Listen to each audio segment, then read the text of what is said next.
Kabanata 1351. Snow Village. Agad namang napalingon ang mga lalaking kanina pa nagtatawanan at nagbibiroan, hinahanap ang pinanggalingan ng tunog. Nakita nila na ang dating perpektong pinong cart ng baka ay nadurog na may mga piraso ng kahoy na frame ng cart na nakakalat sa buong lupa. Maging ang baka ay nakaluhod sa lupa at sinusubukang makatayo. Nang makita ang eksena, nagyelo ang ngiti sa mukha ni Bullseye. Ito. Pumunta doon si Trine Pavlov at tumingin. Pagkatapos, kinalas niya ang saddle na lubad mula sa matandang baka at bumantong hininga na nagreklamo, itong kariton mong baka ay hindi gaanong matibay. Paano kaya ito gumuho sa sandaling ilagay natin ang kabaong? Sinabi mo lang sa akin na kailangan mong magdala ng kabaong. Ang aking ox cart ay maaaring magdala ng hanggang 2 kabaong sa mga karaniwang araw, sagot ni Bullseye. Dahil sa hindi kapani-paniwalang pagkamausisa, lumapit siya sa kabaong, inabot ang kanyang kamay, at kinatok ito. Gayunpaman, ang narinig niya ay hindi ang karaniwang kalabog na nagmumula sa pagkatok sa kahoy, kundi ang kumalabog na tunog ng pagkatok sa isang bakal. Bakal na kabaong? Tanong ni Bullseye habang hinihimas ang kamay na medyo masakit. Oo, ito ay isang bakal na kabaong, ngunit ang iyong ox cart ay hindi rin sapat na matibay. Tumango si Trine, pagkatapos ay ibinalik ang tingin sa kanyang truck. Imposibleng magpatuloy sa pagmamaneho sa nayon gamit ang truck. Ngayon na pati ang kariton ng baka ay nadurog, ang kapaligiran ay biglang naging kakaiba sa ilang sandali. We have to carry it with us manually, sabi ni Green Dragon, bahagyang nakasimangot. Brothers, let's all pour in some effort. We can take breaks when we are tired. We will report your contribution when we return to the squad. Masiglang sabi ni Black Turtle. Kaya lang, sa ilalim ng utos ni Green Dragon at Black Turtle, kinailangan muli ng 4 na lalaki na buhatin ang kabaong at maglakad patungo sa Snowy Mountain. Sa kasamaang palad, ang Dark Steel Coffin ay masyadong mabigat. Bawat hakbang nila ay lumubog ng malalim sa nyebe. Ang bawat tao'y mukhang sila ay pilit medyo mahirap. Dahan-dahan ngunit tiyak, umusad ang prosesyon. Habang pinagmamasdan niya ang kanyang paligid, lumakad si Green Dragon sa gilid ng matandang mangangaso at nagtanong, Gramps, masasabi mo ba sa amin ang tungkol sa sitwasyon sa Snowy Mountain? Anong aspeto ang tinutukoy mo, binata? Tanong ng matandang mangangaso. Ilang nayon ang naruroon? Dumadaan ba ang mga estranghero sa mga karaniwang araw? Ilang halamang gamot ang mayroon sa bundok? Madalas ka bang pumunta sa bundok at mamites ng mga halamang gamot? Sinagot ng Green Dragon ang lahat ng tanong na nasa isip niya sa isang pagkakataon. Hindi nakaramdam ng inis si Bullseye sa mga tanong na iyon at matiyagang nagpaliwanag, may mga 4 hanggang 5 nayon sa kabuuan. Halos walang estranghero ang pumupunta rito. Kung tutuusin, sino ang pupunta sa nagyayelong lugar na ito? Kung tungkol sa mga halamang gamot, medyo marami ang paminsan-minsan nating pinipitas at ibinebenta bilang gamot. Kung wala tayong mapili, gumagala na lang tayo. Who knows? Baka makatagpo tayo ng mga bihirang elixir. May nakakaalam pa ba tungkol sa pagbisita natin? Patuloy na tanong ni Green Dragon. Sa ngayon, ako lang ang nakakaalam. Tawag lang sa akin ni Trine. Hiniling niya rin na ilihim ko ito. Kaya naman, makatitiyak ka na itikom ko ang aking bibig patungkol sa bagay na iyon. Maliban sa mga kaugnay nito, walang ibang makakaalam. Hinawakan ni Bullseye ang lubid ng baka sa isang kamay at tinapik-tapik ang kanyang dibdib gamit ang isa upang bigyan ng katiyakan. Sige. Huminto sa pagtatanong ang Green Dragon pagkatapos niyang marinig ang pangako ni Bullseye. Dahil mano-mano nilang bitbit ang kabaong, mabagal ang takbo ng grupo. Makalipas ang halos 1 oras ay nakapasok sila sa hanay ng bundok na nalalatagan ng nyebe. Parehong maingat na sinuri ng Green Dragon at Black Turtle ang paligid. Sa oras na ito, isang maliit na nayon ang lumitaw sa unahan. Gramps, dito ba kayo nakatira?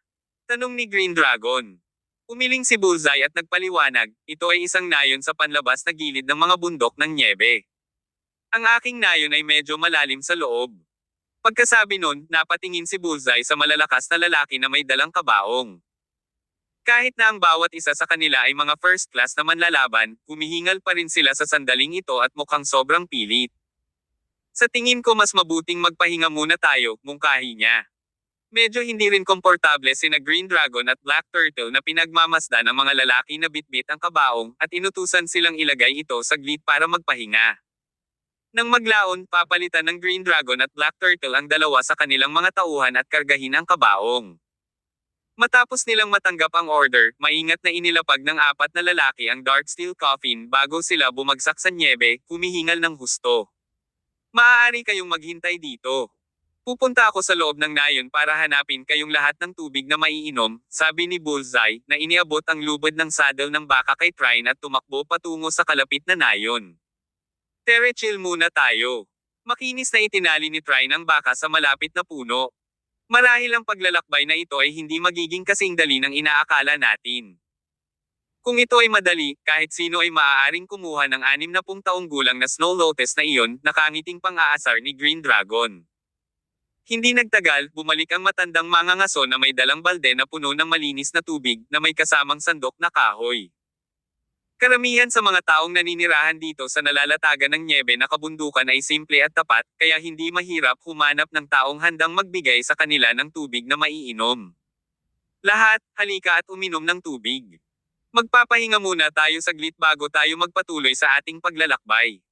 Tinatayang makakarating tayo sa aking nayon bago magtanghali, ani Bullseye na nagpupumilit na bitbitin ang balde ng tubig sa karamihan. Siya ang unang sumandok at nilagok. Pagkatapos, casual niyang ginamit ang kanyang manggas para panasan ang mga mantsa ng tubig sa mga sulok ng kanyang bibig. Ilang sandali lang ay nagyelo ang manggas niya. Pagkatapos nilang humigop ng tubig at magpahinga saglit, nagsimula na namang kumilos ang grupo. Sa pagkakataong ito, si Green Dragon at Black Turtle na ang magbuhat ng kabaong. Sa makatuwid, ang kanilang bilis ay bahagyang mas mabilis. Samantala, ang matandang mangangaso at si Trine ay kinuha ang responsibilidad sa pag-navigate sa isang landas, upang ang iba pang sumunod mula sa likuran ay mas maluwag. Sa tanghali, sa wakas ay nakarating sila sa nayon ng matandang mangangaso, na matatagpuan sa paanan ng nyebeng bundok. May mga 60 hanggang 70 pamilya ang naninirahan doon. Medyo sira-sira ang mga gusali, na parang mga dekada na. Nang malapit na sila sa pasukan ng nayon ay may sumalubong sa kanila mula sa loob. Kayong mga chaps, dali kayong pumasok at magdala ng mas matibay na kariton dito. Sigaw ni Bullseye sa mga lumabas. Mabilis na tumalikod ang mga taong iyon at nagtungo sa villa. Maya-maya, nagtulak sila ng kariton na bakal palabas. Ang ilan sa kanila ay nagpupumilit na buhatin ang kabaong sa bakal na kariton at hinaila ito papasok sa nayon. Puntahan mo at bantayan ito. Pwede kayong magpalitan ng pahinga, pero kailangang may magbabantay sa Dark Steel Coffin sa lahat ng oras. Huwag kayong magkamali, nakuha ko ba? Itinuro ni Green Dragon sa mahinang boses, nagsasalita sa kanyang apat na subordinate habang pinapanood niya ang kabaong na dinadala sa nayon. Nakuha mo, Ginoo. Tumango ang mga lalaki at mabilis na sumunod sa kabaong. Habang tinutulungan ni Bullseye na itulak ang kabaong, tumalikod siya at masiglang sinabi, pumasok na rin tayo. Magayos ka na ng bahay. Sana ay hindi ka makaharap ng anumang abala dito. I've asked them to prepare a meal.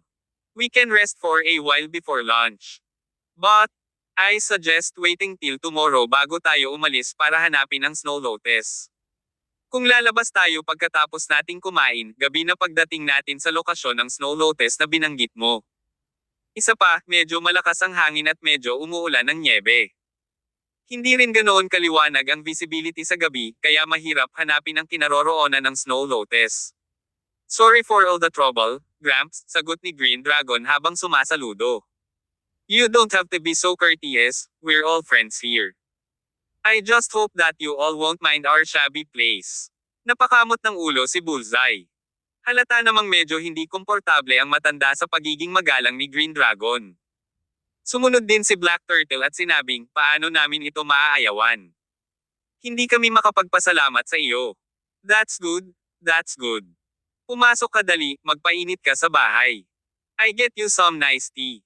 Kung ayaw mo ng tea, I'll ask them to get you some wine. Kabanata 1352. Alamat ng bundok ng terror. Noong gabing iyon, medyo marangya ang kanilang hapunan. Sinadya ng matandang mangangaso ang mga taga-nayon na kumuha ng alak. Hindi lang alak ang dala nila, marami pa silang ulam. Noong una, naisip ng grupo na pinakamainam na huwag uminom sa panahon ng patuloy na misyon. Gayunpaman, hindi nila nakayanin ang napakalamig na panahon ng hindi umiinom ng ilang higop ng alak upang magpainit ng kanilang katawan. Dahil ang nayon ay nasa malalim na kabundukan ng nyebe, ang panahon dito ay mas malamig kumpara sa mga panlabas na lugar. Nauna rito, iginiit ng Green Dragon at Black Turtle, na nakasuot ng windbreaker at short-sleeve na pang-itaas, na ang paglaban sa lamig ay maaaring isang paraan ng pagsasanay sa pagtatanim. Ngunit nang sumapit ang gabi, hindi na rin nila kinaya ang panahon. Sa huli, dumiretso si Black Turtle sa bullseye at kumuha ng winter coat para isuot sa kanyang katawan. Saka lang siya nag-warm up ng konti. Sa kabaligtaran, ang Green Dragon ay nagpatuloy sa pagsusuot ng sarili niyang windbreaker at patuloy na pinahahalagahan ang kanyang estilo sa kabila ng malamig na temperatura. Pagkatapos ng hapunan, umupo ang tatlo sa paligid ng furry place para magpainit. Samantala, lumabas sandali ang matandang mangangaso at dinala ang isang binata. Sino ito? Tanong ni Green Dragon na sinulyapan ang binata. Siya ay nasa 20s, na may payat na figure na parang unggoy. Gayunpaman, ang terminong unggoy ay hindi angkop na ilarawan ang binata dahil siya ay tila isang asong gubat. Ang kanyang pangalan ay Styx. Ang batang ito ay ang pinakabata at pinakakatangi-tanging mangangaso sa aming nayon. Siya lamang ang nag-iisang nakapunta sa junction ng Mount Whiteface at Skyrift Valley upang mamitis ng mga halamang gamot. Hahayaan ko siyang ipakita sa iyo ang daan ng maaga. Bukas ng umaga, sabi ng matandang mangangaso, na naka-cross-legged sa harap ng furry place habang ipinakilala niya ang binata. Ang ating kasalukuyang lokasyon ay hindi dapat masyadong malayo mula sa junction ng Mount Whiteface at Skyrift Valley, tama ba? Pinalaki ng Green Dragon ang binata na puno ng pagdududa ang mga mata. Ang iyong nayon ay sa pamamagitan ng pangangaso. Bakit siya lang ang nakapunta doon? Paano naman ang iba? Bakit hindi sila nakapunta doon? May isang bagay na malamang na hindi mo alam. Nang sabihin niyo ng matandang mangangaso, nawala ang ngiti sa kanyang mukha. Napalitan niyo ng nakakatakot na tingin, na para bang kinikilig siya. Ano? Nagpalitan ng tingin ang Green Dragon at Black Turtle. Maging si Trine Pavlov ay medyo nagulat.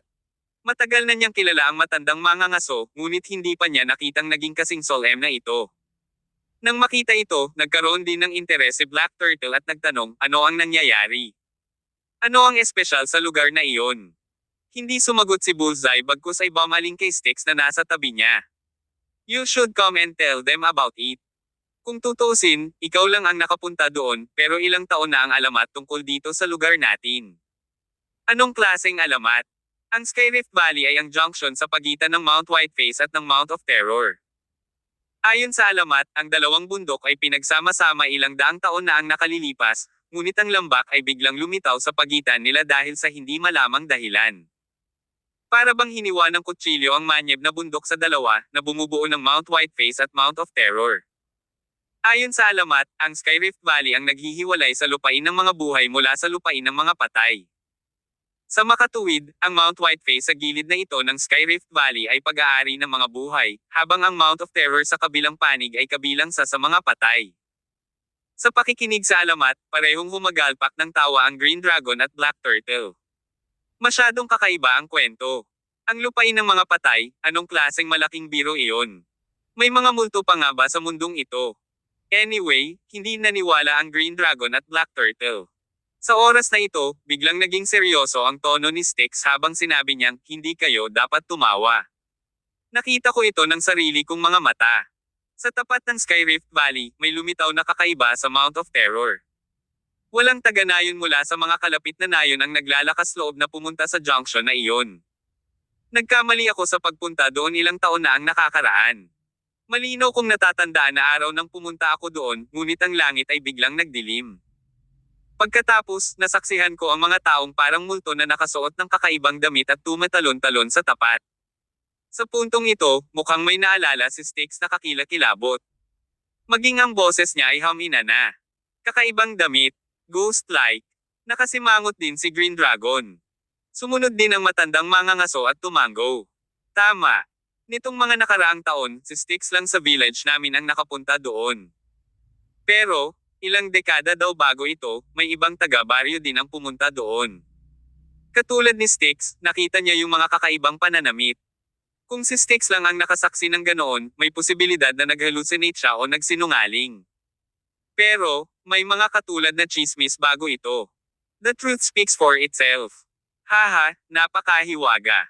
Sa oras na ito, ang Green Dragon at Black Turtle ay mayroon pa ring nakaka-relax na mga ekspresyon sa kanilang mga mukha.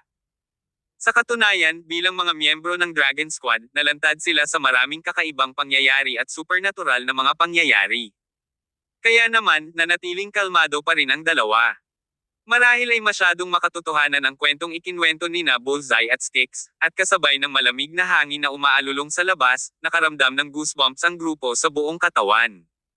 Lalaki man o multo, malalaman natin bukas ng umaga. Nandyan na ang hinahanap natin. At this point, there is no turn back. Sabi ni Black Turtle, winuwagayway ang kanyang malaking kamay na may determinadong tingin sa kanyang mukha. Hindi napigilan ni na Green Dragon at try na mapamura nang makita ang ekspresyon ni Black Turtle. Paulit-ulit ang pag-uusap, tumingin si Trine sa binata at sinabing, tama si Brother Black Turtle. Binata, guguluhin ka namin para dalhin kami roon bukas. Hindi ka hahayaang magduse gaya ng isang gasgas. Okay, but I need to say this in advance.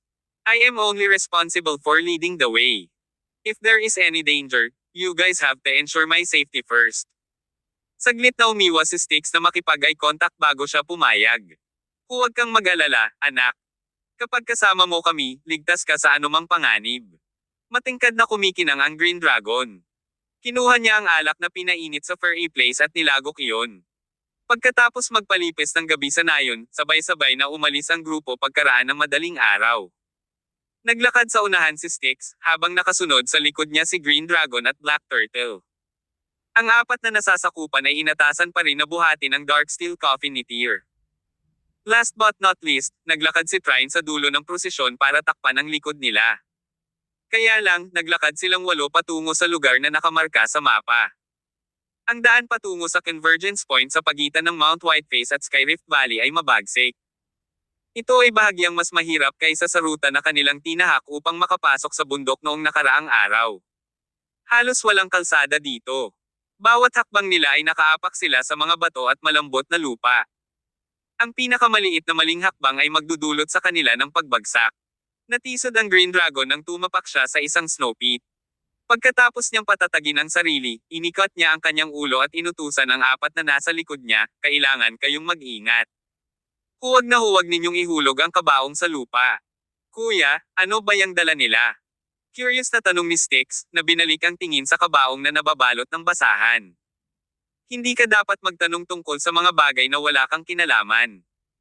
Bibigyan kita ng pera pagkatapos mo kaming dalhin sa lugar.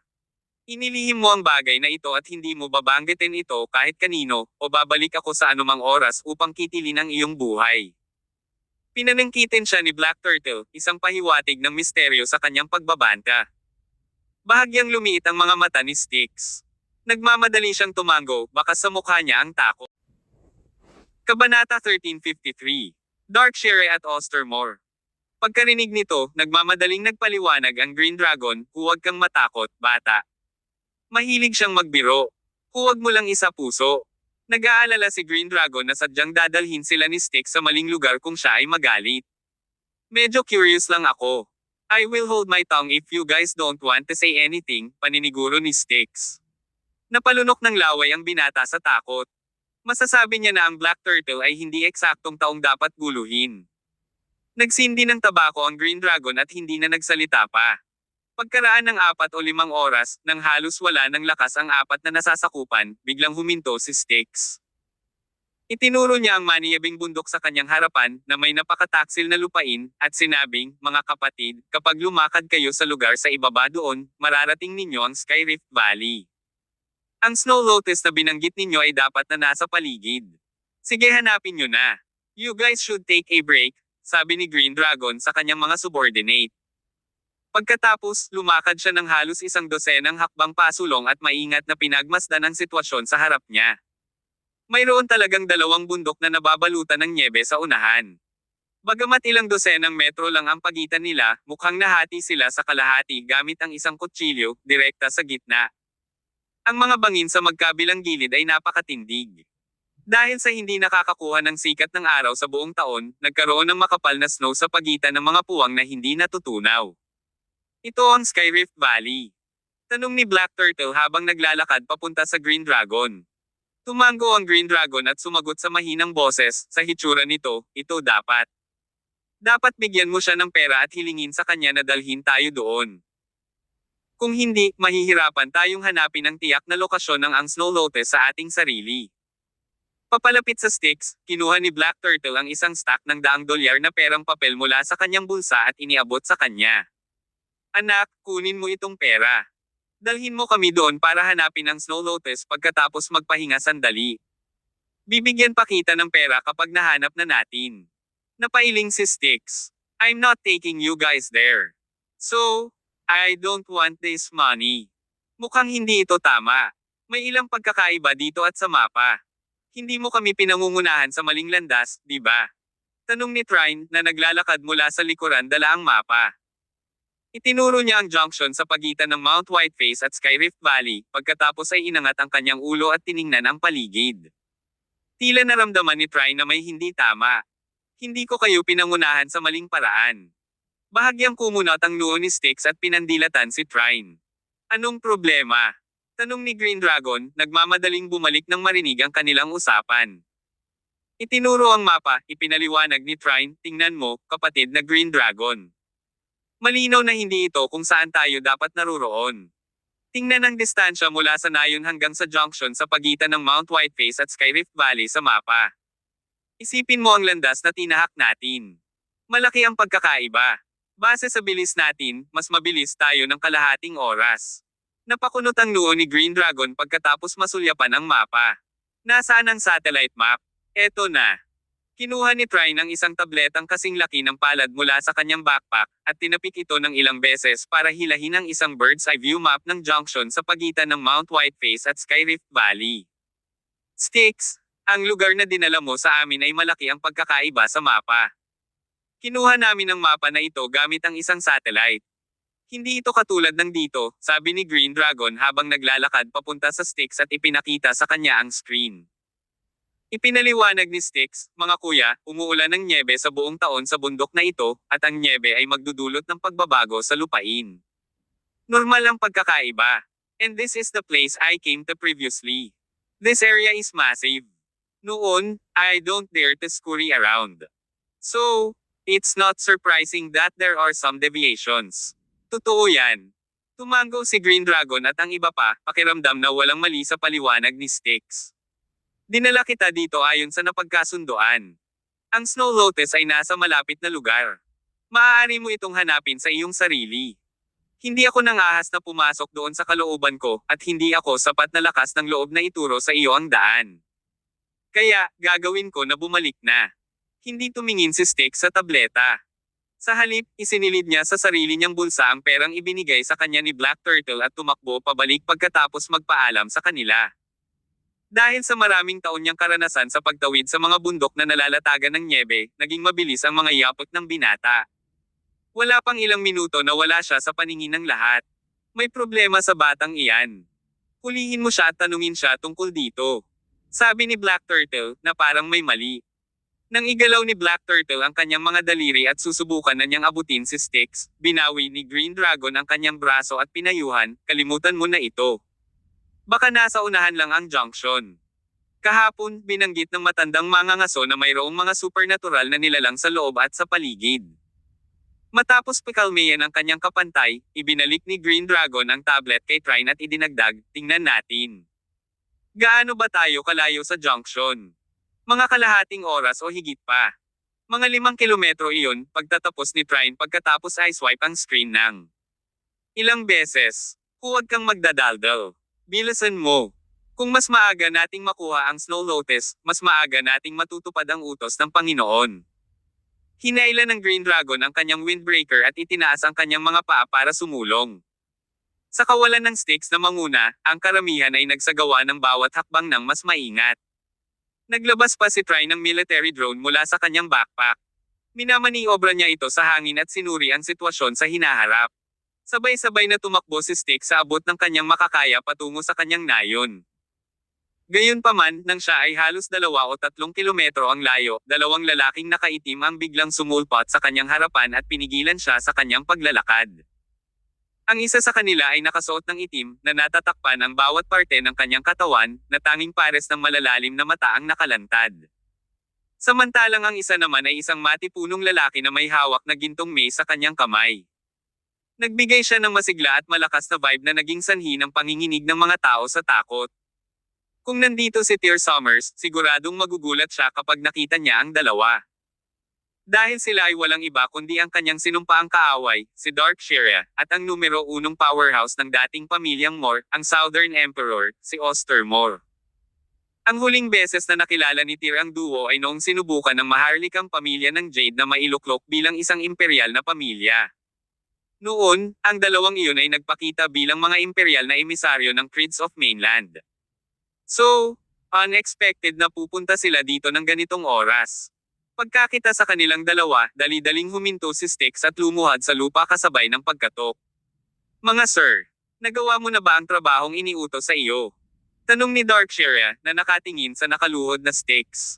Ang paos na boses na nagmumula sa likod ng kanyang maskara ay nagpalamig sa mga tao. Matagumpay kong naihatid sila sa itinalagang lokasyon. Pakiusap, iligtas ang mga tao sa aming nayon. Inosente sila. Sabi ni Styx na nanginginig ang labi habang nakatingin kina Darkshire at Oster, walang katapusang takot sa mukha. Hindi mali ang hinala ni Black Turtle. Kahit na dinala sila ni Styx sa junction sa pagitan ng Mount Whiteface at Skyrift Valley, sa katunayan, hindi ito kung saan matatagpuan ang Snow Lotus. Sa halip, ito ang lugar na hiniling ni Darkshire kay Styx na dalhin sila. Bago dumating ang Green Dragon at Black Turtle sa Mount Whiteface, sumugod na dito sina Darkshire at Oster Moore. Hindi alam kung paano nila nakuha ang intel na magpapadala ang Dragon Squad ng mga tao para i-escort si Tyr dito at hanapin ang Snow Lotus. Ngunit, tila matagal na nilang alam ang rutang binabalak na tahakin ng Green Dragon at ng kanyang mga kasamahan. At nagkaroon sila ng di inaasahan kahit na inutusan ang kanilang mga nasasakupan na kontrolin ang lahat sa nayon ng Bullseye at Styx. Kabanata 1354. Isa kang malupit. Ang lahat ng nangyari sa nayon kagabi ay pawang isang gawa lamang dahil nakuha ng Darkshire ang kontrol noon. Ang mga taga-nayon ay simple at tunay na mga tao na ang Bullseye ay nagtatamasa ng magandang relasyon kay Trine Pavlov. Dahil alam na ang paggamit ng pera upang bayaran ang Bullseye ay maaaring mabaigo, ang Darkshire ay nagpasya na lang sa matinding pamamaraang ito. Pagkaalis ni Green Dragon at ng kanyang mga kaibigan, ang mga subordinate ni Darkshire ay muling pumasok sa nayon at na-hostage ang lahat. Ang dahilan upang pilitin si Styx na akayin ng Green Dragon sa isang lugar na napagpasyahan ng mas maaga. Bakit? Ang sagot ay kasing halata ng liwanag ng araw. Maganda ang ginawa mo. Si Darkshire ay nagpakawala ng nakakatakot na tawa na nakatingin kay Styx, na nakaluhod sa harapan niya. Tinulak niya ang kanyang earpiece at agad na ikinabit sa kanyang nasasakupan sa nayon. Sige, patayin mo silang lahat, utos ni Darkshire. Oo, Ginoo. Hindi nagtagal pagkatapos niyang ibigay ang kanyang mga utos nang umalangaw-ngaw ang mga sigaw ng paghihirap mula sa earpiece. Ano ang ginawa mo? Nanginginig si Styx nang marinig niya ang mga tunog na nagmumula sa earpiece ni Darkshire. Nawala ang takot sa mga mata ng una, napalitan ng galit habang nakatitig sa huli. Wala talaga. Inutusan ko ang mga tauhan ko na patayin lahat ng nasa village nyo, iyon, walang pakialam na sabi ni Darkshire. Ang mga Styx at ang mga taga-nayon ay walang iba kundi mahihinang nilalang na naghihintay na patayin sa tuwing gusto niya ito. Hindi ba't nangako ka sa akin na pakakawalan mo kami kung aakayin ko ang mga taong iyon sa sinabi mo? Bakit mo sinira ang pangako? Bakit? Nanginginig si Styx nang hindi mapigilan. Sa pagbabalik sa nayon, kanina pa niya iniisip ang kalayaang makukuha nila para lang mangyari ito. How dare you talk to me like that? Nakangiting nakakatakot si Darkshire. Ikaw. Ang mga Styx ay umungol sa pamamagitan ng nagngangalit na mga ngipin. Alam na ang bawat tao sa kanyang nayon ay pinatay ng mismong lalaking ito na nakatayo sa kanyang harapan, si Styx ay sumugod kay Darkshire sa matinding galit. Bam! Mga makulat na tao. Itinapat ni Darkshire ang palad niya sa dibdib ni Styx. Idinilat ng binata ang kanyang mga mata, umatras ng ilang hakbang, at bumagsak sa nyebe. Nabulok na may marka ng sampal, umagos ang dugo mula sa mga orifice ni Styx, na ginawang pulang dagat ang nyebe sa paligid niya. Ginawa niya ang gusto mo, bakit kailangan mo siyang patayin? Medyo malungkot na tanong ni Oster Moore, nakasimangot. Ganap na naiiba sa Darkshire, si Oster ay isang martial arts fanatic. Ang lahat ng ginawa niya at ginawa pa niya ay upang madagdagan ang kanyang husay sa pakikipaglaban. Sa katunayan, hindi niya gusto ang pagpatay. Ang Darkshire, gayunpaman, ay ang Halino mismo, hindi mahuhulaan at sadista. Masyado siyang mabait, nakikinig sa mga sinasabi ko para sa kapakanan ng mga kababayan niya. Hindi ko nagustuhan.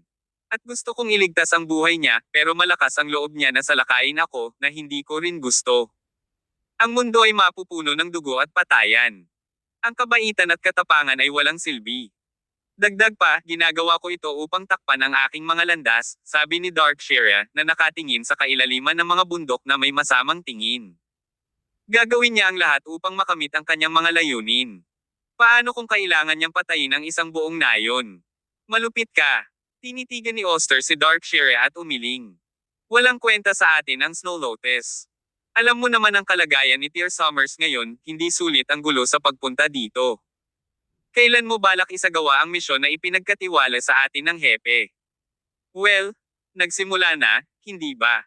Pinaikit ni Darkshire ang kanyang mga mata. Nakalimutan mo bang may kinalaman si Tear Summers sa mission natin? Sabi ko mas mabuting ilabas natin siya bago magsimula.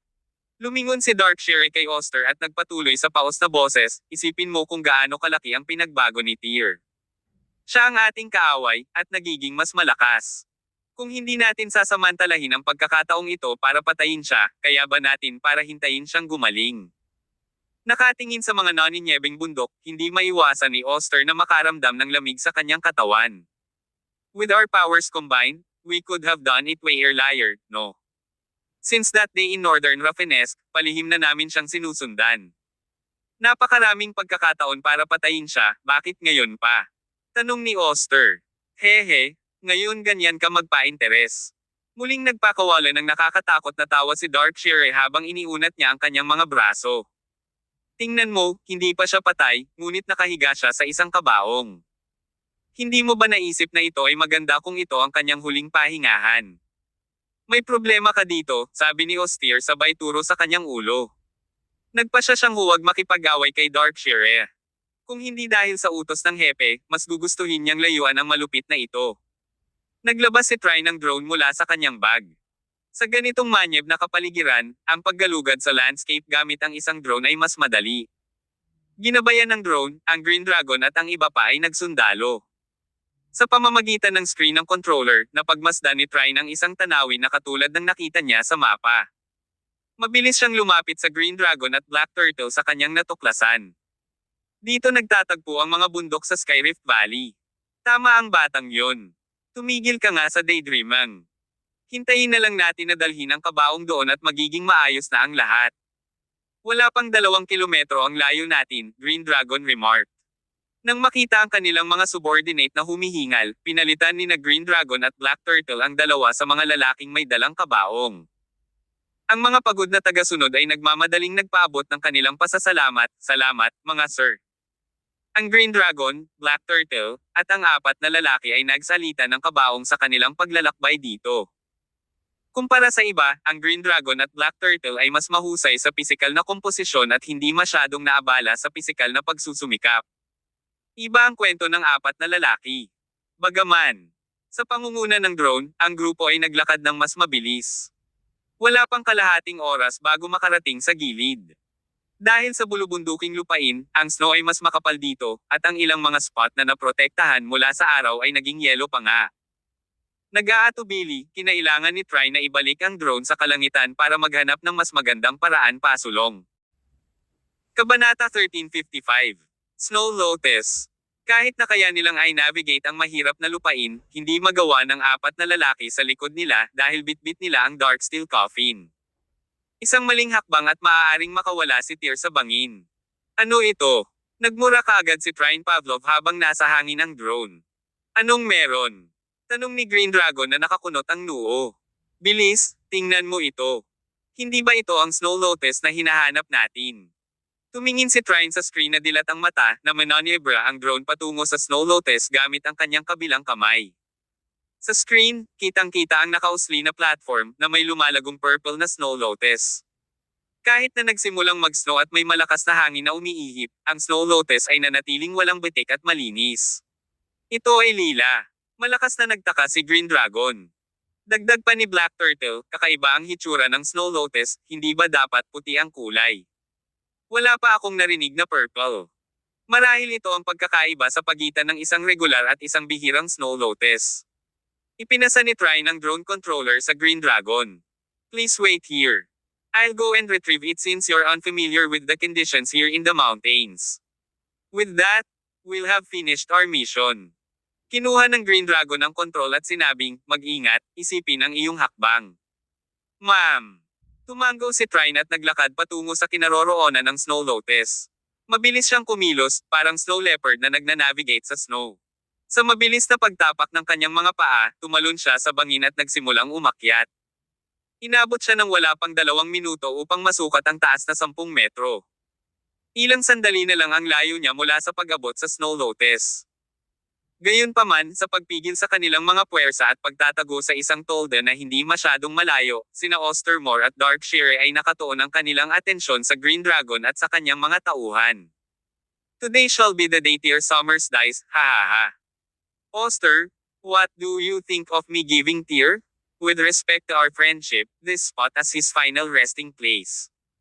Hawak ni Darkshire ang isang itim na remote control na may isang butones lang sa kamay niya. Kinalikot niya ito habang kausap si Oster na may ngiti sa labi. No comment, sagot ni Oster. Hindi na kinaya ni Oster na kausapin si Darkshire. Malupit ang lalaki. Habang mas mataas siya, mas mabagal ang Trine. Maingat siyang kumapit sa mga bato at dahan-daang umakyat. Nang marating niya ang nakausling entablado ay napangiti siya. Itinulak ang kanyang mga paa sa bangin, tumalon siya sa platform na may biglaang pagsabog ng enerhiya at dumiretso sa Snow Lotus na nakaunat ang mga kamay. Gayunpaman, nawala ang ngiti sa kanyang mukha nang hawakan ito ng kanyang mga daliri. Hindi ito parang malambot na talulot sa pagpindot at sa halip ay naninigas. Nang mapagtantong may mali, kinusat niya ang kanyang mga mata at muling tumingin sa bagay. Hindi ito ang Snow Lotus, ngunit isang glass artifact na may maliwanag na purple na bomb ilya sa loob nito. What the? Binawi ni Trine ang kanyang kamay, at kaagad, isang masamang pakiramdam ang bomb alot sa kanya. Walang pag-aalinlangan, sumigaw siya, Green Dragon, Black Turtle, may mali dito, umalis ka na. Saka siya tumalikod at naghanda na para umalis. Kahit na sila ay nalilito, ang Green Dragon at Black Turtle ay tumalikod at nagsimulang tumakbo nang marinig nila si Trine. Sa sandaling iyon, narinig ang tawa ni Darkshire habang pinindot niya ang pulang button. Bam! Umalangaw-ngaw ang nakakabinging tunog ng pagsabog. Sumabog ang lila na Snow Lotus. Ang kaliwang braso ni Trine ay napunit ng diretso sa impact at natapon sa ibabaw ng platform. Pinaluwag ng mga shockwaves ang nyebe sa mga bangin na bumagsak sa lupa sa ibaba. Ang Green Dragon, Black Turtle, at ang 4 na lalaki, kasama ang Dark Steel Coffin, ay agad na nilamon ng avalanche. Ang avalanche ay tumagal ng 1 buong 5 minuto, at ang mga bato ay sumabog pa sa mga bangin. Nabasag ng malalaking bato ang 2 metrong lalim na nyebe sa ibaba. Ito ay isa pang menor de edad na avalanche sa mga bundok na dulot ng pagsabog. Gayunpaman, ito ay sapat na upang patayin ang lahat sa paligid, magpakailanman na ibinaon ang kanilang mga katawan ng malalim sa ilalim ng nyebe. Tumawa si Darkshire. At bahagi sila ng Dragon Squad.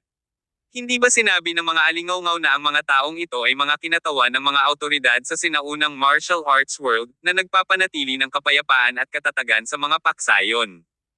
I didn't expect they to be so weak. How could they overlook such a simple trap? It's disappointing. Tumingin si Darkshire sa lugar ng avalanche. Natatakpan ng kumot na puti, walang makikitang mga palatandaan ng tao. Mula sa earpiece ni na Darkshire at Oster ay lumabas ang boses ng isang subordinate, nahanap namin ang Snow Lotus, sir. Habang isinasagawa ang kanilang plano laban sa Green Dragon, hinati ni Darkshire ang kanyang koponan, ipinadala ang isa sa nayon at ang isa ay naghahanap ng Snow Lotus. Nasaan na? Tanong ni Oster. 1700 metro sa harap niyo mga sir. Natagpuan namin ito sa tuktok ng bangin, ito dapat. Tear, magsaya sa paggastos ng natitirang kawalang hanggan dito kasama ang mga miyembro ng Dragon Squad. Sabi ni Darkshire. Sa huling pagtingin sa kung saan nangyari ang avalanche na may nakapikit na mga mata, umalis si Darkshire kasama si Oster, patungo sa dapat na lokasyon ng Snow Lotus. Pagkaraan ng ilang oras sa paglalakad, nakita niya ang kanyang mga kampon. Lumapit sa kanila si Darkshire at same time na nagtanong, nasaan ang Snow Lotus? Diyan po sir. Itinuro ng isang subordinate ang bangin sa tabi nila. Inilipat ni Darkshire ang kanyang tingin sa tinuro ng kanyang nasasakupan at nakita ang Snow Lotus, na kulay turkesa at naglalabas ng mahinang liwanag. Sa sandaling nakita niya ito, akala niya ay naamoy niya ang bango nito. Huminga siya ng malalim, nanginginig siya nang maramdaman niya ang lahat ng kanyang pagod. Kabanata 1356. Walang nakakaalam kundi tayo. Itong Snow Lotus ay parang iba sa alam natin, ha? Komento ni Oster. Nalanghap din niya ang halimuyak mula sa Snow Lotus at nabuhayan ng loob. I dare say ito ay higit sa 60 taong gulang. Isang kakaibang kislap ang kumislap sa mga mata ni Darkshire. Remember how the chief gave us many elixirs to flush our marrows. Para sa isang malaking organisasyon sa sinaunang martial arts world, iyon ay mga ordinaryong elixir, hindi partikular na kapansin-pansin, para sabihin ang hindi bababasa. Gayunpaman, ang nakuha namin dati ay hindi kasing ganda nito. Parang natisod namin ang ginto, Oster. Ang Snow Lotus na ito ay maaaring magbigay lamang ng lakas sa loob ng aming pangangailangan. Sinasabi mo ba na ito ang uri ng bihirang elixir na maaaring magpahusay sa kapangyarihan ng isang tao? Sagot ni Oster na may tame time na ekspresyon. Talaga? Hahaha. Hindi napigilan ni Darkshire na maging excited na nakatingin sa Snow Lotus sa bangin. Biglang hininaan ni Oster ang kanyang boses at nagsalita sa isang volume na naririnig lamang kay Darkshire, hindi ba natin dapat ipaalam sa organisasyon? Ang hindi pagsisiwalat ng ating natuklasan dito ay magdadala sa atin sa malalim na problema kung sakaling malaman ito. Walang nakakaalam maliban sa atin, iyon ay, kung pipigilan natin ang ating mga bibig, sagot ni Darkshire, na kinusot ang kanyang mga mata. Samantala, si Oster ay likas na tumingin sa kanyang mga nasasakupan. Ang intensyon ni Darkshire ay kasing linaw ng liwanag ng araw. Alam ni Oster na kailangan niyang magbantay sa paligid ng Darkshire. Gagawin ng taong ito ang lahat para makamit ang kanyang mga layunin. Mula ngayon, hindi na niya kayang bigyan ng pagkakataon si Darkshire para ay backstab siya. Kunin ang Snow Lotus, bilis. Matapos matukoy na ito ay talagang isang bihirang Snow Lotus, mabilis na hinimok ni Darkshire ang kanyang mga nasasakupan na kumilos. Walang nangahas na suwayan ang kanyang utos kahit na ito ay isang tiyak na aksyon. Hindi sila kasing liksi ni Trine Pavlov, at napakaingat sa bawat hakbang nila pataas. Isang maling hakbang at babagsak sila. Kahit na may makapal na kumot ng nyebe sa ibaba, ang pagbagsak mula sa taas na 12 metro ay ginagarantiyahan ang mga malubhang pinsala, o kamatayan. Dahil sa naiinip, tumangala si Oster sa bangin at sinabi sa ilan sa kanyang mga subordinate sa gilid, pumunta ka rin. Ang sino mang kumuha nito ay makakakuha ng isang piraso ng Snow Lotus. Sinimulan nilang suklian ang bangin matapos malaman na ang kanilang mga aksyon ay gagantimpalaan. Sa wakas, pagkatapos ng 4 na tao ay nahulog sa kanilang kamatayan, ang Snow Lotus ay nakuha. Isang kakaibang halimuyak ang nagsimulang lumabas sa mga pistol nito sa sandaling ito ay nakuha. Napuno ng makapal na pabango ang hangin sa loob ng ilang milyang radius. Hindi ito nagmula sa isang tangkay, ngunit isang buong kapirasong lupa na tinanim ng Snow Lotuses. Sa lugar ng avalanche, isang kamay ang sumundot sa nyebe. Ang sino mang karapat-dapat na sumali sa Dragon Squad ay mangangailangan na mas masahol pa upang mamatay. Ilang sandali lang bago lumabas sa snow ang Green Dragon at Black Turtle. Sila ay buhay, ngunit nasugatan. Isang madugong sugat ang makikita sa mukha ni Green Dragon, at may mga pahid ng dugo sa mga sulok ng kanyang bibig.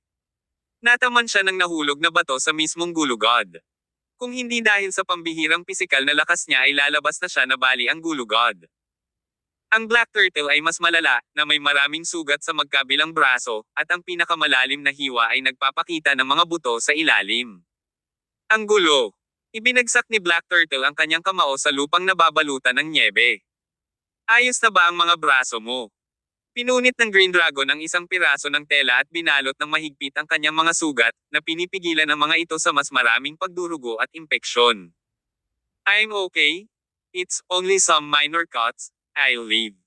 Medyo kalmado si Black Turtle, kahit galit na galit. We need to rescue the others buried here. Now I'll understand why the chief sent us here. Hindi naman madaling buuin ang reputasyon natin sa Dragon Squad, eh. Walang pag-aalinlangan, nagsimulang maghukay ang Green Dragon sa nyebe. Tingin ko pinagtaksilan tayo. Matapos ang ilang walang humpay na paghuhukay, sa wakas ay nahukay nila ang mga taong nakabaon sa ilalim ng nyebe at mga bato. Ang apat na nasasakupan ay patay, ang kanilang mga katawan ay binasag ng malalaking bato. Ang isa sa kanila ay putol-putol. Sa kabutihang palad, ang natitira ay maaaring makilala, kung hindi ay hindi siya nakikilala. Kahit na sila mismo ay transcendent, nawalan sila ng buhay sa avalanche. Ang isang maliit na avalanche na tulad nito ay talagang naglalaman ng napakalaking mapanirang kapangyarihan na nakamamatay, sa sinumang regular na tao. Ang eksaktong dahilan kung bakit tiwala si Darkshire na kaya niyang patayin ang lahat ng may avalanche. Prime. Sa pag-angat ng napakalaking bato gamit ang isang kamay, nakita ni Black Turtle ang mga bakas ng fur coat sa gitna ng mga durog na bato. Ilang sandali pa, maingat niyang kinuha si Trine sa gulo. Tumakbo ang Green Dragon matapos takpan ng sarili nilang jacket ang ulo ng apat na lalaki. Buhay ba siya?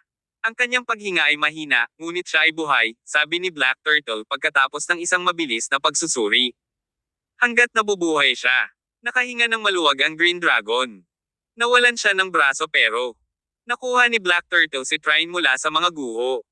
Napakunot ang noo niya nang makitang basang-basa sa dugo ang katawan ni Trine at nawawala ang kaliwang braso. Naisahan na tayo. Naikuyom ni Black Turtle ang kanyang kamao at pilit na sinuntok ang nyebe na lupa. The Snow Lotus was a fake. Styx led us into a trap, he will pay for this. Ano bang nangyayari, bakit tayo pinagtaksilan ng mga taga-nayon? Kumalma ka. Huminga ng malalim si Green Dragon, pinilit ang sarili na maging cool. Alam niyang walang malulutas ang galit at maaaring makaapekto sa kanilang pagdedesisyon. Gayunpaman, nauubusan sila ng oras. Dahil si Trine ay lubhang nasugatan at ang apat na lalaki ay patay, si Tyr ay kinailangang mabawi ng mabilis. Bagamat siya ay medyo ligtas na nakakulong sa dark steel coffin, may panganib na masuffocate kung siya ay maiiwang nakabaon sa ilalim ng nyebe sa loob ng mahabang panahon. Nasaan ang dark steel coffin? Tanong ni Black Turtle matapos hilahin si Trine sa isang ligtas na lugar, nang bigla siyang naalala nito na nakatingin sa mga patay niyang subordinate. I'm positive na dito ito nakaburol. Binigyan ng kaunting tapik ng Green Dragon ang nyebe. Kailangan natin siyang mahanap agad. Sana okay lang siya. Pagkatapos ng maikling pahinga, nagsimula silang maghukay sa nyebe gamit ang kanilang mga kamay. Ang buhay ni Tyr ay higit na mahalaga kaysa sino man dito. Mamatay man sila, walang pwedeng mangyari kay Tyr. Kabanata 1357. Gumising. Lumipas ang 10 minuto. 20 minuto pa. Ang Green Dragon at Black Turtle ay hindi nakakita ng maraming tagumpay.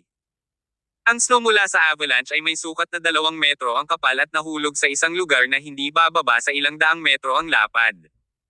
Marahil ang kabaong ay itinulak palayo ng napakalaking puwersa ng avalanche. Nagsimulang tumulo ang dugo sa pansamantalang bendahe ni Black Turtle, at muling bumukas ang sugat sa likod ni Green Dragon. Pinaglaban nila ang sakit at patuloy na hinahanap ang kabaong. Sino kaya ang gumawa nito? Sabi ni Black Turtle habang binibigkas sa pamamagitan ng nagngangalit na mga ngipin at duguan ng mga mata. May problema siguro kay Styx, sabi ni Green Dragon sabay buntong hininga. Nang mapansin na lumalalang na ang kondisyon ni Trine, dali-dali niyang hinubad ang kanyang windbreaker at binalot si Trine bago ipagpatuloy ang kanyang pagsisikap sa paghahanap sa kabaong ni Tyr. That little brat. If Tyr's hurt, I will kill everyone in his village. Ibinagsak ni Black Turtle ang kanyang kamao sa nyebe na lupa. Gayunpaman, ang sobrang lakas ay napunit ang kanyang mga sugat. Dahil sa matinding sakit na natamo ay napabuntong hininga siya habang siya ay pawis na pawis. Kumalma ka. Ma'am. Kakausapin pa lang ng Green Dragon si Black Turtle, bigla na lang siyang naamoy ng bango sa hangin. Bagay na hindi pa nila naaamoy noon. Isang hininga nito at napawi ang kanilang pagod. Maging ang kanilang mga sugat ay dahan-daang naghihilom, habang nararamdaman nilang nababawasan ang sakit. Anong amoy yan? Parehong nabigla ang Green Dragon at Black Turtle. Maging si Trine, na nakakapit sa buhay na may mahinang pulso, ay ginalaw ang kanyang daliri. Kakaibang amoy yan. Unless, nagkatinginan sila at bumungad sa kanilang mga mukha ang pagtataka, na para bang may naalala sila. Biglang gumalaw ang isang kapirasong nyebe sa hindi kalayuan, at mula sa ibaba ay may narinig na shuffling sound. Tumingin ka dyan. Tinuro ng Green Dragon ang plot ng Snow. Umuungol ito pataas at pababa, na parang may paggalaw sa ilalim ng nyebe. Ano ang bagay na iyon? Bago nila maisip kung ano ang nangyayari, isang pagsabog ang nangyari, at ang takip ng Dark Steel Coffin ay biglang bumaril mula sa lupa at sumugod sa kanila. Ano ito? Nang makita ang papasok na projectile, nang walang pag-aalinlangan, itinulak ng Green Dragon ang Black Turtle sa may nyebe na lupa bago yumuko ang sarili. Whoosh! Ang bakal na takip ay sumisira sa kanilang mga ulo at bumagsak sa mukha ng isang bangin sa sobrang lakas kaya't agad itong nakabaon sa granite na pader. Ano ito? Nakaramdam ng pananakit si Black Turtle sa kanyang ulo at ang kanyang mga mata ay napuno ng takot. Inangat niya ang ulo niya para makita si Tyr na nakatayo sa snow. Tyr! Natigilan sa pagkabigla, malapit na silang magsaya sa katotohanang buhay si Tyr nang makita nilang namumula ang mga mata nito, at napansin na ang ekspresyon nito ay tulad ng isang walang isip na tao. Nako! Nasira ng husto ang Dark Steel Coffin sa avalanche at hindi sinasadyang na-activate ang Berserker Blood sa kanyang katawan. Hindi na epektibo ang ginawa sa kanya ng Panginoon. Sabi ni Green Dragon, bumalik sa kanyang katinoan. Kinagat niya ang kanyang mga ngipin at ikinuyom ang kanyang mga kamao, tila handang supilan si Tyr anuman ang kahihinatnan nito. Gayunpaman, nais ng dalawa na makita kung ano ang kalagayan ni Tyr bago magpatuloy. Pagsasanay ng kanilang mga mata sa kanya, nakita nilang inis kanya ang paligid gamit ang kanyang mga mata bago itinoon ang kanyang tingin sa kanila. Parang tinutukan ng mandaragit. Nagkatinginan ng dalawa at alam nilang handa silang labanan si Tyr. Gayunpaman, hindi sila nilapitan ni Tyr. Makalipas ang ilang segundo, nagsimula siyang maghanap sa tumpok ng nyebe at inilabas ang cleaver ni Trine. Anong gusto niyang gawin? Nagkatinginan ng Green Dragon at Black Turtle na nagtataka. Sakto namang nabaling ang atensyon ni Tyr sa ibang direksyon, kumukunot ang kanyang ilong na para bang nakatanggap siya ng nakakatuwang amoy. Nagpakawala ng mahinang ungol, tumungo siya sa direksyong iyon na may hawak na kutsilyo sa kanyang kamay. Sa isang kisap mata lang ay nawala na siya sa paningin. Go! Go! Go! Hindi natin siya kayang mawala. Hinailan ng Green Dragon si Trine pataas, hinawakan siya sa braso, at hinabol si Tyr kasama ang Black Turtle na sumusunod sa likuran. Dahil pareho silang nasugatan at kailangang buhatin si Trine, hindi na nakapagtataka na nawala sa paningin nila si Tyr bago pa man nila ito sinundan. Kasabay nito, sa wakas ay nakuha ng mga tauhan ni Oster at Darkshire ang Snow Lotus mula sa bangin. Agad na napuno ng halimuyak nito ang hangin sa lugar. Hinawakan ng Snow Lotus, agad na nagpakawala si Darkshire ng nakakatakot na tawa. Pumunta si Oster at huminga ng malalim. Sa sandaling iyon, naramdaman niya ang kanyang pagkahapo upang mapalitan ng enerhiya. Matapos mapagtanto ang nangyari sa kanyang katawan, tumawa si Oster. Tama tayo, Darkshire. Ang Snow Lotus na ito ay tiyak na mas matanda sa 60 taon, isang pambihirang mahanap. Salamat lahat kay Tyr Summers. Ngumiti ng masama si Darkshire. Ang pagpapalis kay Tyr ay nangangahulugan na sa wakas ay maiibsan niya ang kanyang matinding pag-aalala. Let's go? Hindi tayo dapat manatili dito. Dapat talaga nating tapusin ang mission na ipinagkatiwala sa atin ng Chief, sabi ni Oster, binigay ang kalahati ng Snow Lotus kay Darkshire. Pagkatapos ay tumingin si Darkshire sa kanilang mga nasasakupan na may nakamamatay na kislap sa kanyang mga mata. Alam nilang may nangyari, dahil hindi na malinaw ang intensyon ni Darkshire. Matapos makuha ang Snow Lotus, parehong sina Darkshire at Oster ay walang binanggit tungkol sa organisasyon. Ito ay malinaw na gusto nila ito para sa kanilang sarili. Tamang hatiin ni Oster ang Snow Lotus sa kalahati, habang inilabas ni Darkshire ang kanyang mga sandata. Siya ang halimaw sa kanyang sarili, walang anumang emosyon. Papatayin niya ang sinuman, kahit ang sarili niyang mga kaibigan at pamilya, kung kailangan niya. Gayunpaman, nang siya ay kikilos, isang napakalaki at nangingibabaw na aura ang dumating. Sinundan ito ng isang hampas ng malamig na hangin, na nagpapadala sa kanyang itim na Amerikana sa mga floaters. Ito ay isang kakaibang bulkzo ng hangin. Kabanata 1358. Kapalaran. Anong nangyayari? Nang maramdamang may nangyari, napakunot ang noo ni Oster. Mabilis niyang inilayo ang Snow Lotus at hinigpitin ang pagkakahawak sa golden mace niya habang inis kanya ang paligid. Parang pamilyar ito. Lumingon si Darkshire at itinoon ang kanyang tingin doon. Pamilyar na pamilyar sa kanya ang aura ni Tyr kaya naalala niya ito sa kanyang puso. Nang makita niya ang papalapit na silhouette, alam na niya kung sino iyon. It's Tyr Summers, he's not dead. Hindi ba siya natabunan ng avalanche at ng mga bumabagsak na bato? Nakaligtas siya. Tumingin si Oster kung saan nakaturo si Darkshire at idinikit ang kanyang mace sa lupa. Siya ay isang matigas na malupit. Hehe, yun ang naisip ko. It takes more than that to kill him. Nagdilim ang ekspresyon ni Darkshire, ngunit humagalpak siya ng tawa. Ito ay isang malisyosong tawa, at walang nakakaalam kung siya ay galit o natutuwa. Sa sandaling ito, nakalok ang paningin ni Tyr sa Darkshire at Oster. Nang walang anumang kamalayan, hindi niya nakilala ang Darkshire at Oster, ngunit tumakbo siya rito na parang nasisiraan dahil naakit siya sa halimuyak ng Snow Lotus. Dagindong. Isang halimaw ang pinakawalan ni Tyr. Hindi napigilan ng malamig na panahon ang pagsalakay na dumadaloy sa kanyang dugo. Sa isang kisap mata lang, nakita niya ang sarili niyang nakatayo sa harap ng karamihan, nakatingin sa kanila na may gutom na mga mata. Ang mapurol na cleaver sa kanyang kamay ay tila naglalabas ng aura na angkop kay Excalibur, ang maalamat na espada. Paano siya naging ganito? Anong problema ng dugo niya? Napatingin si Oster kay Tyr at hindi niya maiwasang magulat.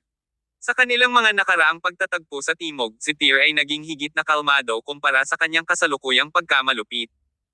Ang mabangis na kilos ni Tyr ay yumanig kay Oster, ang dating Southern Emperor, na likas na umatras ng ilang hakbang. Pati ang kamay niyang may hawak ng mace ay nanginginig ng bahagya. Napalunok si Darkshire. Nakaramdam siya ng pananakot sa presensya ni Tyr at nararapat na humiling, ito ang utos ko. Patayin si Tyr Summers. Hindi siya maaaring payagang umalis sa bundok. Pagkatapos sumali sa Sacred Association, marahil ay binaliwala ni Darkshire si Tyr bilang isang laruan. Gayunpaman, iba ang iniisip niya ngayon. Sa paglipas ng mga taon, pinagbubuti ni Darkshire ang kanyang sarili. Ganito rin ang masasabi para kay Tyr. Sila ay sinumpaang magkaaway noon, at hanggang ngayon. Matagal nang pinamunuan ni Tyr si Darkshire. Sa pag-iisip na milya-milya na ang unahan niya sa kanyang karibal, napagtanto ngayon ni Darkshire na maaaring nagkamali siya. Hindi pa rin maabot ang lalaking mas magaling sa kanya noon. Kakasimula pa lang ng laro. Patayin. Inilabas ng mga subordinate ang kanilang mga armas sa utos ni Darkshire. Tumayo sila sa harap ni na Oster at Darkshire habang nakatutok ang mga mata kay Tyr. Pagkatapos ng panandaliang pag-scan sa mga tao, ibinaling ni Tyr ang atensyon sa bag na nakasabit sa baywang ni Oster. Ang Snow Lotus ang dahilan kung bakit siya dumating. Kahit na kontrolado siya ng Berserker blood nang walang anumang kamalayan, sinabi sa kanya ng kanyang instincts na kailangan niyang makuha ang bagay na iyon. Arg! Isang namamaos na ungol ang pinakawalan ni Tyr, na para bang hinihikayat ang lahat na tumabi. Sisingilan. Isang sabog ng malakas na enerhiya ang lumabas mula sa katawan ni Darkshire at Oster, habang mahigpit na hinawakan ni Tyr ang cleaver sa kanyang kamay. Sa sandaling siya ay huminga, siya ay bumaril na parang kanyan, na nakatutok sa kinatatayuan ni Oster. Patayin mo siya. Sumimangot si Oster at likas na hinigpitin ang pagkakahawak niya sa Snow Lotus. Isang dosina ng kanyang mga tauhan ang lumukso sa pagtatangkang pigilan si Tyr. May mga espada sa kanilang mga kamay, nagsimula silang maglaslas pasulong. Pinalakas ng kanyang berserker na dugo, iniwagayway ni Tyr ang cleaver sa kanyang kamay. Binasag niya ang mga papasok na blade sa isang laslas, at pinutol ang katawan ng mga salarin ng isa pang hiwa. Nagkalat ang kanilang mga katawan sa lupa habang ang dugo ay nagsimulang tumulo sa nyebe. Hindi sila namatay kaagad at malay at buhay pa. Sa pagtingin sa kanilang mga putol na katawan, sila ay sumigaw at nagkamot ng kanilang mga kamay sa lupa, gumagapang patungo sa Darkshire sa isang walang saysay na pagtatangkang manatiling buhay. Tumagal lang ng ilang segundo ang kababalaghang eksena bago sila huminto sa paghinga. Ito ay sapat na upang pigilan ang iba sa pag-atake. Habang nag-aalinlangan sila, sinugod ni Tyr si Oster. Pigilan mo siya. Sigaw ulit ni Oster. Samantala, ang kislap sa mga mata ni Darkshire ay maliwanag at hindi sigurado. Ang dahilan kung bakit hindi sila agad nakakilos ni Oster ay dahil gusto nilang gamitin ang sarili nilang mga nasasakupan para subukan ang lakas ng pakikipaglaban ngayon ni Tyr.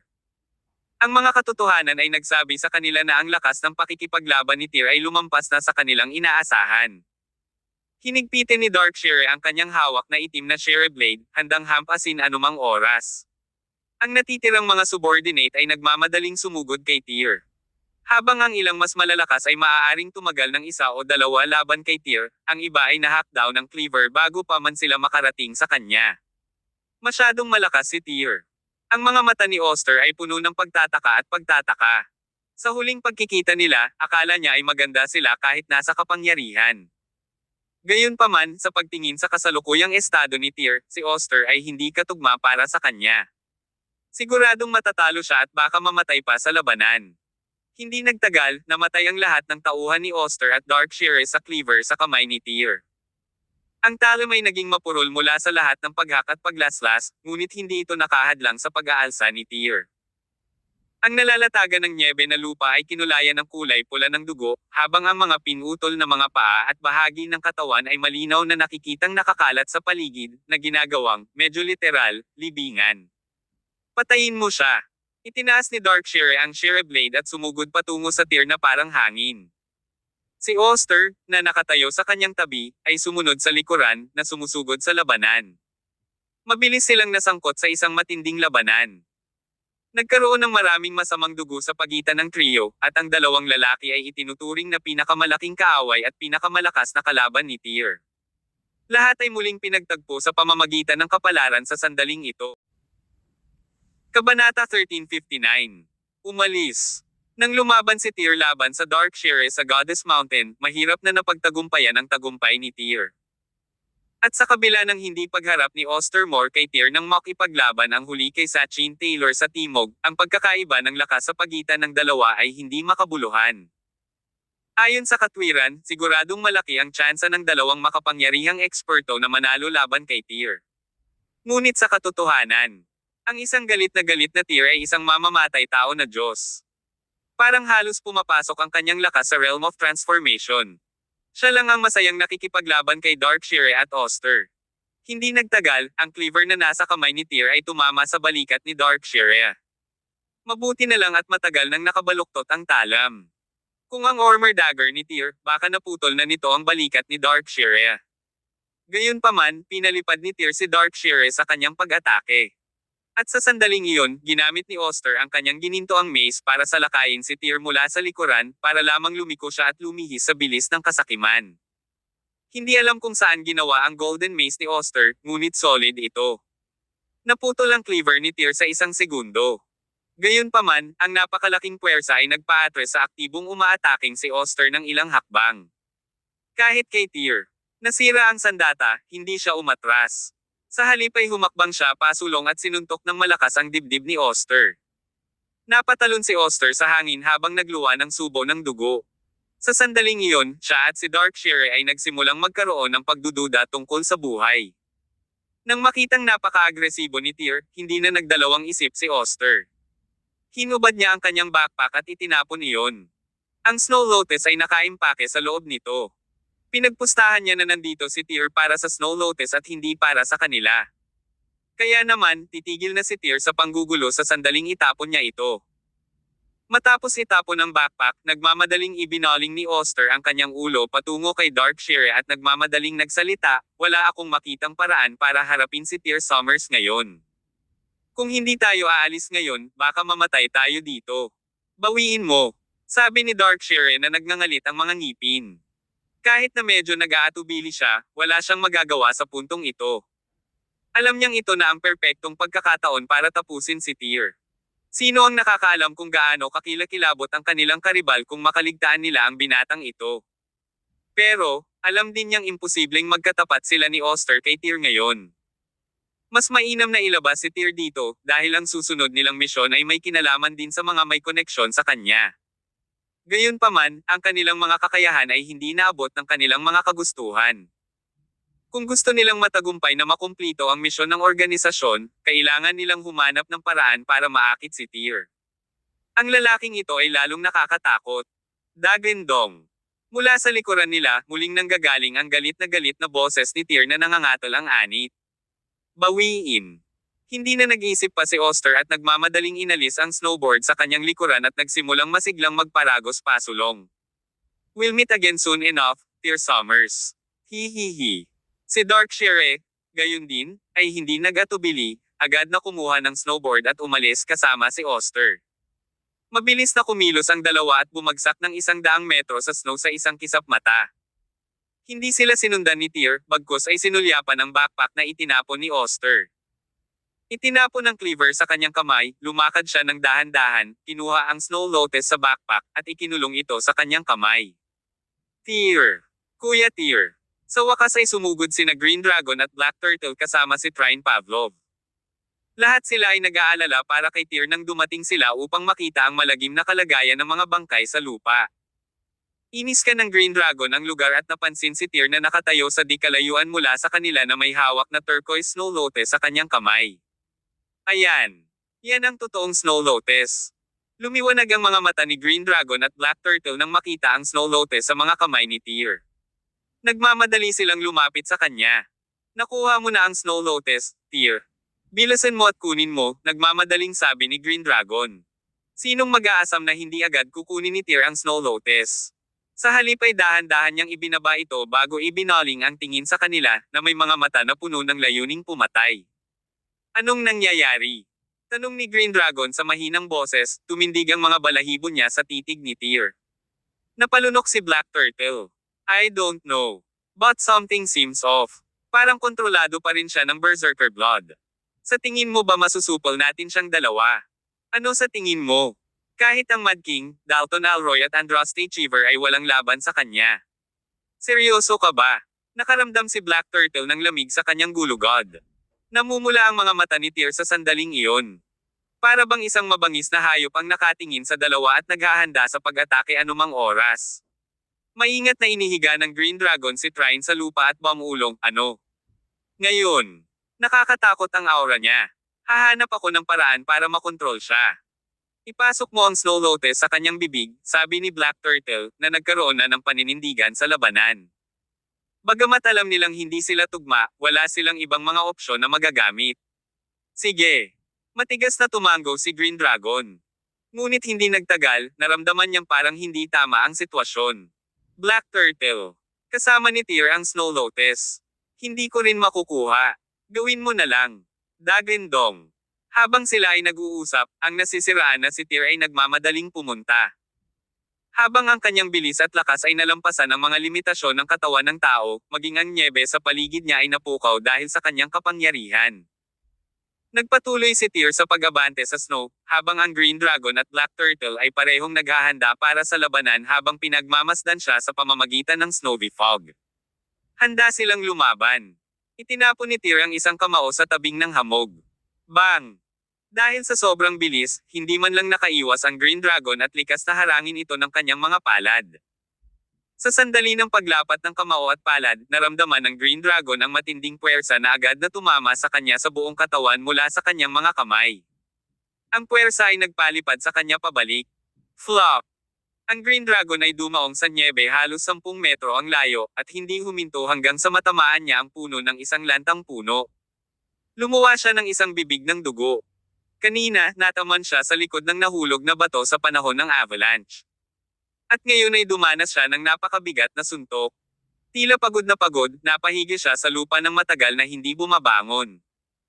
Nang makita si Tyr na nakatayo sa harapan niya, nag-aalalang nagsalita si Black Turtle, Tyr, si Green Dragon iyon. Kaibigan mo siya. Paano mo siya nasaktan? Gumising ka.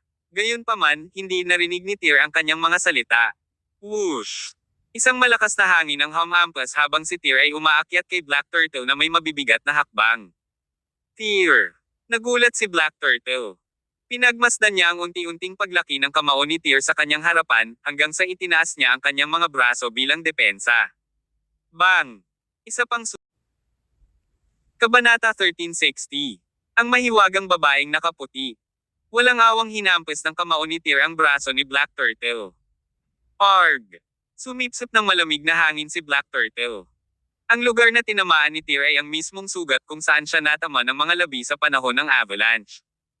Napakatindi ng sakit na agad na kumalat sa buong katawan niya na medyo nahihirapan siyang lumaban. Mag-ingat ka, Black Turtle. Ilang beses na umubo ng marahas ang Green Dragon, pinunasan ng dugo sa gilid ng kanyang bibig, at saka muling sumugod. Ah! Alis, nagsimula na talagang magsalita si Tyr sa malalim na boses. Marahil ay ang halimuyak ng Snow Lotus ang nagbalik ng kaunting kahulugan sa kanya. Tyr, huminahon ka. Ang Green Dragon ay nagmatigas na tumakbo palapit kay Tyr at kumapit sa kanya para sa mahal na buhay.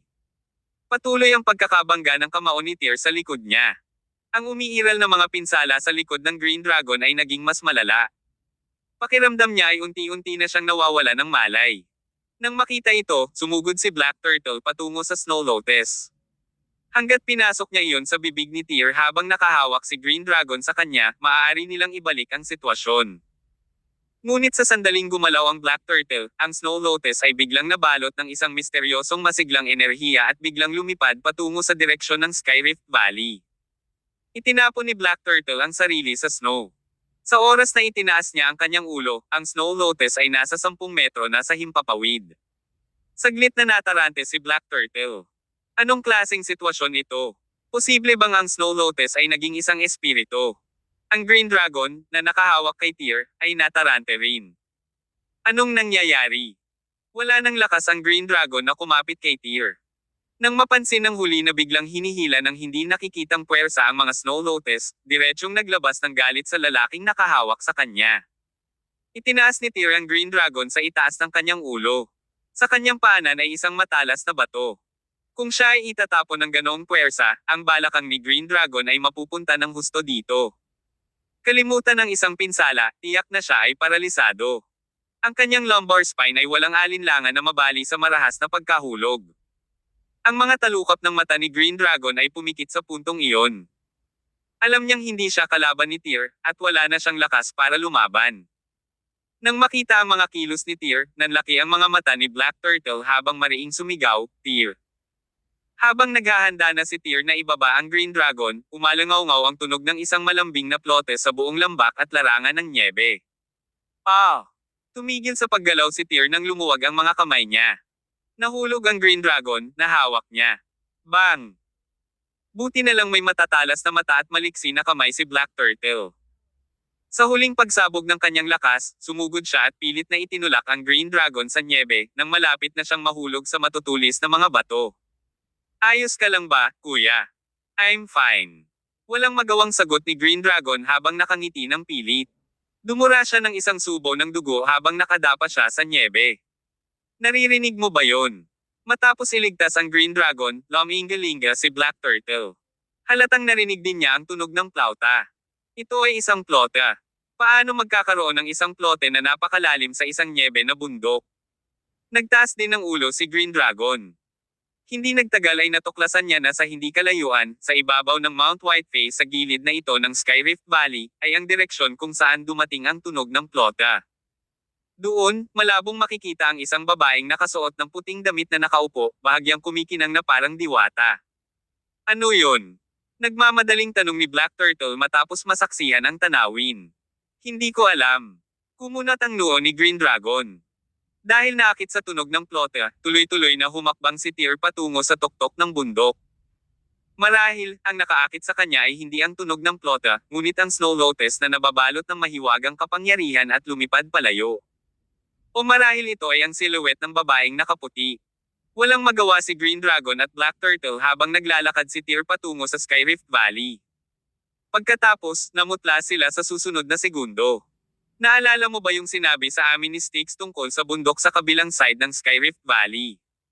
May mga multo ba talaga doon? Hindi ba magiging problema kung pumunta si Tyr doon?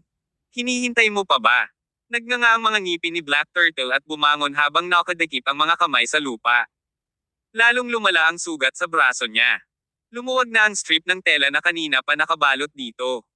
Dumaloy ang dugo sa pamamagitan nito at tumulo pababa sa kanyang braso hanggang sa kanyang mga daliri, ang mga patak ay tumutulo sa nyebe. I'm fine. Let's go after him. Hindi natin dapat payagan si Tyr na tumawid sa Skyrift Valley. This is too bizarre. Kung may mangyari man, there's no way we can explain to the Lord and Mad King. Tinakpin ng Green Dragon ang kanyang dibdib at pinilit na tumayo sa kabila ng sakit. Don't forget na nangako tayo kay Mad King na ibabalik natin si Tyr nang hindi nasaktan. Sundan mo siya. Bagamat malubhang nasugatan si Black Turtle, tinulungan pa rin niya si Trine Pavlov na tumayo gamit ang isang kamay at binuhat siya sa kanyang likod. Dahan-dahang sinundan ng dalawa si Tyr. Sa kanilang mga pinsala at kasalukuyang pisikal na kondisyon, hindi sila nang ahas na abalahin si Tyr at maaari lamang maghanap ng mga pagkakataon upang kumilos. Ngunit, ang Snow Lotus ay matagal nang hinaila ng isang misteryosong kapangyarihan at nawala. Sa ganitong mga pangyayari, malamang na hinaila ito ng babaeng nakaputi. Bagamat ang Green Dragon at Black Turtle ay ganap nang nakapasok sa sinaunang martial arts world, mayroon silang pangunawa sa transcendence at maging sa mga powerhouse ng Realm of Transformation. Sila mismo ay mga master transcendence din. Ngunit ang babaeng nakaputi ay natakot pa rin sa kanila na walang kabuluhan. How was it seemed like sorcery? Gayunpaman, wala silang panahon para mag-isip ng husto sa sandaling iyon. Sinundan ng dalawa si Tyr hanggang sa Skyrift Valley. Nang iangat nila ang kanilang mga ulo, nakita nila na ang babae ay nakaupo pa rin sa tuktok ng Mount Whiteface. Umalangaw-ngaw sa buong lambak ang tunog ng plota. Tila nabawasan ang pagod at pagkabalisa sa kanilang katawan nang marinig ito. Dumiretso si Tyr sa ilalim ng bangin bago nagpakawala ng isang malaking puwersa na nagtulak sa kanya hanggang sa tuktok. Siya ay nagkaroon ng nagmamadaling umakyat sa bundok nang wala pang 10 segundo. Sa taas ng bundok, deklare ng Green Dragon sa malalim na boses habang umuubo siya ng 2 beses. Wala ni isa sa kanila ang nangahas na iwan si Trine sa nyebe, kaya wala silang choice kundi buhatin siya habang hinahabol nila si Tyr, na matagal nang nakarating sa tuktok habang naglalaan sila ng oras sa pag-akyat sa bundok. Sa sandaling makarating sila sa tuktok, itinuro ng Green Dragon ang unahan at sinabi kay Black Turtle sa gulat na tono, "Tingnan mo. Anong nangyayari?" Tumingin din si Black Turtle. Nakahawak si Tyr sa mga bisig ng babae at walang bakas ng galit mula sa dugong berserker nito. Tahimik lang siyang nakahiga doon na parang bagong silang na sanggol. Matapos itong makita, nagulat si Black Turtle at nagtanong, "Sino ang babaeng iyon?" "Hindi ko alam." Umiling ang Green Dragon. Kung multo siya, dapat bang napakaganda niya? At bakit biglang nakahiga si Tyr sa kanyang mga bisig? Habang nag-aalangan ang dalawa, pinutol ng babaeng nakaputi ang isang piraso ng Snow Lotus at pinasok ito sa bibig ni Tyr. Agad siyang nahulog sa isang malalim na pagkakatulog, at ang kanyang orihinal na mahigpit na mga paa ay nakaka-relax na ngayon. Nang makita ito, agad na humakbang ang Green Dragon, hindi pinansin ang kanyang matinding pinsala, at tinanong ang babaeng nakaputi, "Maaari ko bang tanungin kung sino ka, batang miss?"